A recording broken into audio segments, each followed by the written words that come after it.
देखिएगा, अब अगला जो टॉपिक था वो क्या था भाई आप लोग का? लीवर। लीवर जो होता है जनरली क्या होता है? लार्जेस्ट आर्गन होगा। कितना केजी का रहता है? 1.5 केजी का होता है।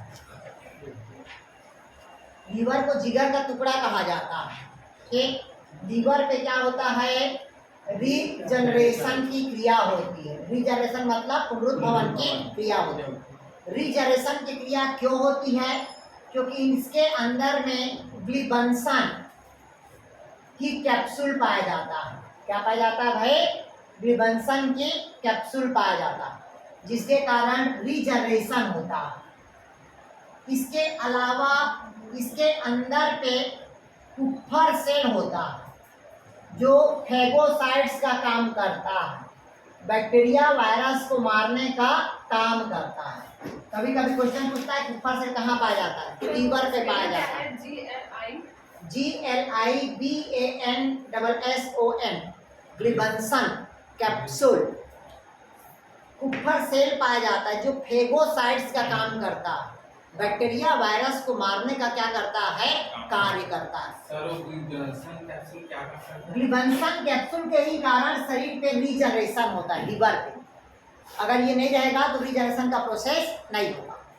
फिर इसके अलावा कहता है लीवर में वसा का वसीकरण होगा, मतलब फैट का फैटीकरण होगा। फैट का क्या होगा भैया? आपका फैटीकरण होगा। फैट का क्या होगा भैया? आपका फैटीकरण होगा, मतलब वसा का वसीकरण होगा। क्या होगा भाई?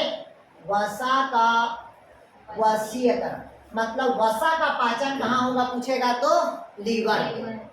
क्लियर हुआ?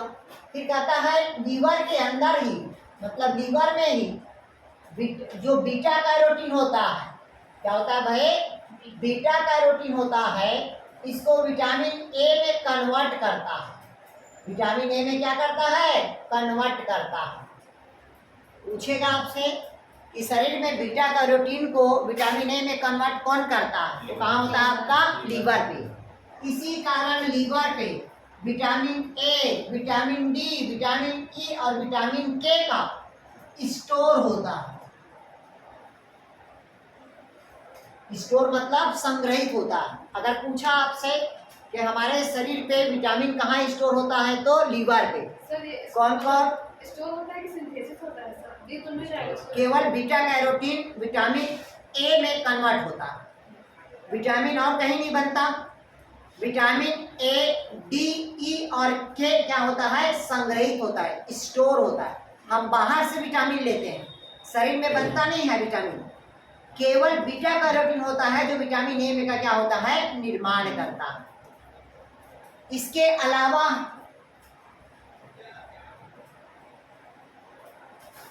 तो जी विटामिन डी बनता है ना शरीर में? विटामिन ए, डी, ई और के स्टोर होता है। विटामिन डी बनता नहीं है। जो विटामिन डी होता है जो सनलाइट से मिलता है वो कन्वर्ट हो के हमको विटामिन डी के रूप में प्राप्त होता है। क्लियर है? विटामिन जो डी होता है ना, सूर्य प्रकाश की उपस्थिति में हमारे सेल से कन्वर्ट होता है, विटामिन बी में कन्वर्ट होता है, और बी सेल से वो कन्वर्ट होता है किसमें? विटामिन डी में। तब हमको सनलाइट की प्रेजेंस में हमको क्या होता है? विटामिन डी प्राप्त होती है। क्लियर मतलब? फिर कहता है ये जो लीवर होगा, लीवर में ही क्या होता है भी आपका? यूरिया का फॉर्मेशन होगा। इसका फॉर्मेशन होता है यूरिया का फॉर्मेशन, और यूरिया के फॉर्मेशन होने के कारण एक साइकिल चलता है जिसको कहते हैं आर्निथिन साइकिल। कौन साइकिल होगा भाई? आपका आर्निथिन साइकिल। आर्निथिन साइकिल के दौरान ही यूरिया का क्या होगा? निर्माण होगा। लीवर में ही भोजन ग्लाइकोजन के रूप में स्टोर होता है। लीवर पे भोजन किस रूप में स्टोर रहेगा? तो ग्लाइकोजन के रूप में स्टोर होता है। इसके अलावा लीवर पे सेरोटोनिन और हिपेरिन का निर्माण होता है। लीवर पे किसका निर्माण होगा? सेरोटोनिन का और हिपेरिन का क्या होगा भी आपका निर्माण होगा। क्लियर है तक के? फिर कहता है देखिए यहाँ तक के सेरोटोनिन एक हार्मोन है, उसको बढ़ाने वाला है। क्या बोले उस हार्टबीट को बढ़ाने वाला। जो हंसी वसी जो रहता है ना वो सबको जो मोशन को समझता है वो कौन सा हार्मोन होता है आपका सेरोटोनिन होता है। और हिपेरिन जो होता है ये रक्त को थक्का जमाने से रोकता है। क्लियर है? अभी पित्त नहीं बता रहे ना। क्लियर है तक के? फिर लीवर में देखिएगा लीवर से क्या होता है बाइल जूस का सिक्रेशन होता है। किसका सिक्रेशन होता है? बाइल जूस का। इसका सिक्रेशन होगा भाई आपका बाइल जूस, मतलब जूस का सिक्रेशन होगा बाइल जूस, जिसको कहते हैं पित्त रस। पित्त रस का सिक्रेशन होता है और गाल ब्लडर मतलब पित्ताशय पे क्या होता है संग्रहित होता है। पित्ताशय पे क्या होगा संग्रहित होगा। तो इसमें लीवर से जो पित्त रस निकलता है वो दो प्रकार के पिगमेंट्स हैं। कितने प्रकार के पिगमेंट हैं? दो प्रकार के। पहला होता है बिलीरुबिन, यहाँ समझिएगा पित्त गाल मतलब लीवर से कितने प्रकार का बाइल जूस निकलता है? दो प्रकार का। पहला कौन होगा? बिलीरुबिन, ठीक, और दूसरा होता है बिलीवर्बिन। बिलीरुबिन येलो कलर का होता है और बिली जो वर्बिन होगा वो ग्रीन कलर का होगा। अगर यही बिलीरुबिन मनुष्य के अगर ब्लड में चला गया, इसमें चला गया मनुष्य के ब्लड में चला गया तो मनुष्य के बीमारी होगा। वो कौन सा बीमारी होगा? पीलिया होगा। इस कारण हमेशा पीलिया पे किसको डैमेज किया जाता है? तो लीवर को। इस कारण जो पीलिया बीमारी रहता है अगर किसी भी व्यक्ति को पीलिया होता है तो उसको मीठा खाने के लिए बोलते हैं। क्या खाने के लिए बोलते हैं? मीठा। इसी कारण उसको गन्ना का चूसने के लिए बोलते हैं, क्योंकि जो ग्लूकोज होता है वो ग्लाइकोजन में क्या होगा संग्रहित होगा। क्लियर है? और जब लीवर डैमेज होता है तो लीवर सिरोसिस होता है, लीवर संबंधित बीमारी होता है। क्लियर हुआ? तो जितने भी जो पिगमेंट्स होता है सब कहाँ संग्रहित होता है? तो पित्त रस में, मतलब क्या होता है गाल ब्लडर पित्ताशय पे संग्रहित होता है। और यकृत से ही एक डक्ट निकलता है जिसको कहते हैं हिपैटिक डक्ट बोलते हैं या यकृत निवाहिका बोलते हैं। क्या डक्ट बोलते हैं? यकृत निवाहिका या हिपैटिक डक्ट बोलते हैं। क्लियर हुआ था क्या? डाउट है पास? तो लीवर का इतना ही पढ़िएगा, ठीक। अब दूसरा देखते हैं अपन पैंक्रियास। दूसरा किसको देखते हैं भाई? पैंक्रियास का। सब आपने फिर से बोले तो लीवर से यकृत निवाहिका, लीवर से यकृत निवाहिका खुलती है या नली निकलती है, यकृत निवाहिका। क्लियर है तक? कहाँ जाके मिल जाएगी पैंक्रियास? अभी बता रहे हैं। क्लियर हुआ? क्या खुलता है पूछेगा तो यकृत निवाहिका। अब ध्यान समझिएगा, अभी यकृत से निकलता है यकृत निवाहिका, पैंक्रियास से निकलता है पैंक्रियास नलिका, दोनों मिलके बनता है हिपैटिक पैंक्रियाटिक डक्ट बनता है जो स्मॉल इंटेस्टाइन के ड्यूडेनियम में खुलता है। इसी कारण भोजन का पाचन, दिखवाया हूं मैं, भोजन का पाचन ड्यूडेनियम में क्या होता है? अधिक होता है, जबकि भोजन का एब्जॉर्प्शन स्मॉल इंटेस्टाइन पे अधिक होगा। ये दिखवाया हूं मैं आपको। क्लियर हुआ? तब हमारा दूसरा पॉइंट है वो है आपका पैंक्रियास। पैंक्रियास मतलब होता है अग्नाशय। पैंक्रियास मीन्स क्या होगा भाई? अग्नाशय।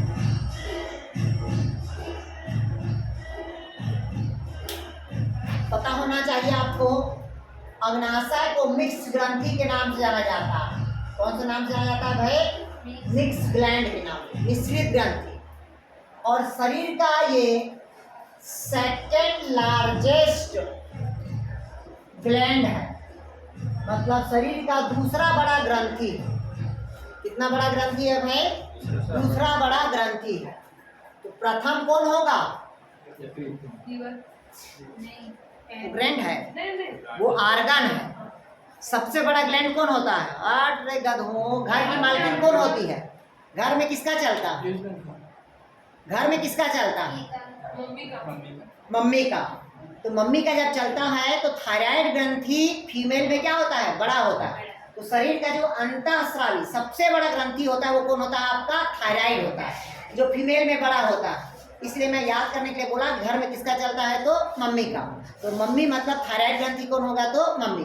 और सबसे बड़ा किस क्या रहता है? तो थायराइड ग्रंथि। और किस में बड़ा रहता है? तो लड़कियों में। तो शरीर का सबसे बड़ा जो ग्लैंड पूछेगा तो वो थायराइड है, और सेकंड अगर पूछेगा क्या है? आपका पैंक्रियास। ठीक। तो सर जैसे मेल में कौन सा वो भी मेल में वो भी बड़ा मेल में छोटा रहता है वो, तो सर मेल में कौन सा बड़ा रहेगा? मेल में सब सामान्य रहता है। ठीक। इस कारण तो प्रेगनेंसी आता है तो देखिएगा जब फीमेल प्रेग्नेंट होती है तो वोमिटिंग करती है कि नहीं करती है? क्यों करती है? क्योंकि थायराइड ग्लैंड लोग का क्या होता है? उस समय बढ़ा हुआ रहता है, मेटाबॉलिज्म की दर क्या होती है? चेंज होता है। और जिस महिलाओं का थायराइड ग्लैंड ज़्यादा बढ़ा रहता है उस समय डॉक्टर को पास चेक कराना जरूरी है, नहीं तो उसका प्रभाव क्या होता है? बच्चों में पड़ता है, बच्चे में विकलांगता आ जाती है। क्लियर है? इस कारण प्रेगनेंसी के दौरान महिला उल्टी करती है, और जो महिला उल्टी करती है उसका थायराइड में ज़्यादा बढ़ा हुआ नहीं रहता। आया समझ? और जो उल्टी नहीं करती उसका थायराइड ग्लैंड बढ़ा रहता है। और थायराइड ग्लैंड का सबसे बेस्ट इलाज है केवल हरा धनिया, हर वाला धनिया पीस लो, पीसने के पश्चात उसमें सेंधा नमक डाल दो और हल्का हल्का उस चटनी को सुबह शाम चाटते रहो, केवल धनिया। कभी जीवन में थायराइड ग्लैंड नहीं बढ़ेगा, वो भी प्रेगनेंसी के दौरान काम आएगा भविष्य में। लिखिए और ऐसी किसी को नॉर्मल है सर तो तब भी धनिया की हुई। क्लियर हुआ? सब बोलोगे, आटले से बोलते हैं काम आएगा सारे। ठीक। तो सेकंड क्या होगा भाई आपका? ये लार्जेस्ट ग्लैंड। तीसरा कहता है ये जो पैंक्रियास होता है इसको लैंगरहैंस का द्वीप समूह कहा जाता है। क्या कहा जाता है भाई? लैंगरहैंस का द्वीप समूह, मतलब आइसलैंड ऑफ लैंगरहैंस कहा जाता है। मतलब लैंगरहैंस का द्वीप समूह कहा जाता है। किसको कहा जाता है? तो आपका पैंक्रियास। ठीक। पैंक्रियास के अंदर 4 प्रकार के सेल पाया जाता है। कितने प्रकार का सेल होगा? 4 प्रकार के। पहला अल्फा सेल जो ग्लूकोगान का स्राव करता है। दूसरा बीटा सेल जो इंसुलिन हार्मोन का स्राव करता है। तीसरा गामा सेल जो सोमैटोस्टैटिन और चौथा होता है पीपी सेल जिसको कहते हैं पेप्टाइड सेल जो फैट का सिंथेसिस करती है। कितने प्रकार का सेल होगा? 4 प्रकार के। पहला होगा अल्फा सेल ग्लूकेगान हार्मोन, दूसरा होगा बीटा सेल जो इंसुलिन हार्मोन, तीसरा गामा सेल जो सोमैटोस्टैटिन हार्मोन का स्राव, और चौथा होता है पीपी मतलब पेप्टाइड सेल। क्लियर होने तक के? अगला लिखिएगा।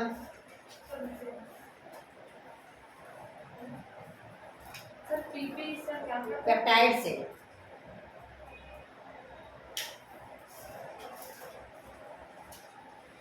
पैंक्रियास से डक्ट निकलता है जिसको बोलते हैं पैंक्रियाटिक या अग्नाशय निवाहिका बोलते हैं।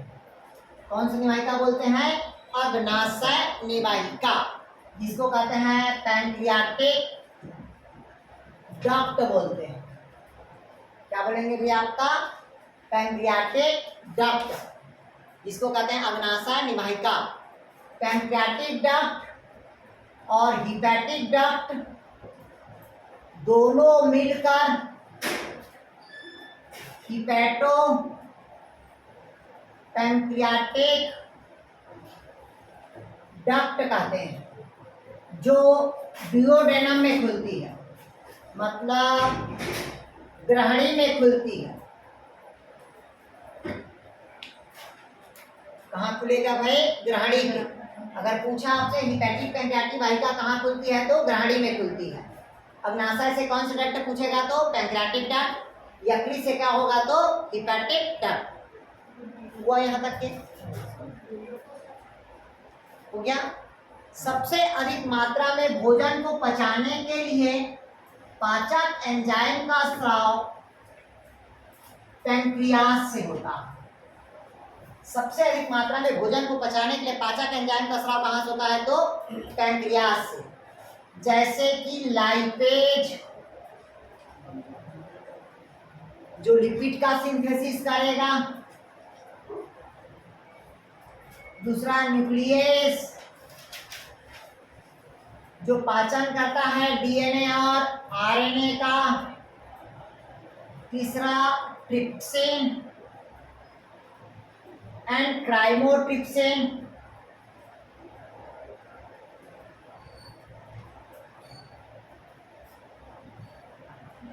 जो कार्बोहाइड्रेट का पाचन करता है,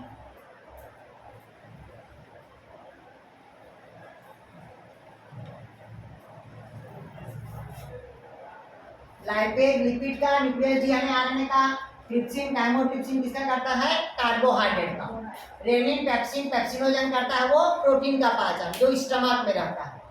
तो इस प्रकार से तीनों आपका ग्लैंड क्या हो गया भाई आपका समाप्त हो गया। तो आपका डाइजेस्टिव सिस्टम क्या हो गया आपका समाप्त हो गया। ठीक, अब अगला जो टॉपिक आप लोग को पढ़ाएंगे वो पढ़ाएंगे आप लोग को सर्कुलेटरी सिस्टम। पाचन हो गया, अब हेडिंग डालिएगा परिवहन तंत्र। सर हम आशा भी नहीं पढ़े हैं। सर हम आपसे मासा नहीं पढ़ेंगे? नहीं वाला बताना। तो इसके क्या आगे क्या? वो पढ़िए खान